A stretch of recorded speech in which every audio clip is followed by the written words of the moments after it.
irito North Seme Ward kanyo nitie kod sikunde achiel nade me wacho milando sani Yes. bende gin moko ma inya wacho ni chiegni kodi kata miseneno sikunde onge pesa nyithindo iriembo dok pacho moko kuom gibiro kata iri mondo miyud kata basari kata ser mag somo e kin gik mamoko mantiere mae kamone ubeni wantiere e okang' ma wantiere chieng' Jumapil piny Kenya dhialo nyasi mar Madaraka kare en Madaraka mane ma oyude sekta mar somo kanyaka sani nyathi ok nyabede sikul nikech onge mar omenda ma bende idwaro ni sikul obed godo ta chendo gima opogore to janyuol onge nyalo.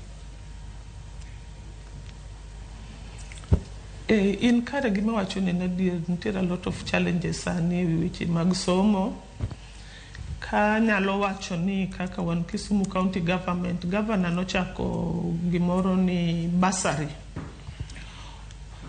Koro basari no non gi scholarship ne nyithindo mwacho kwa kao nyithindo 10 per ward to ichudo negi hikgi 4 te.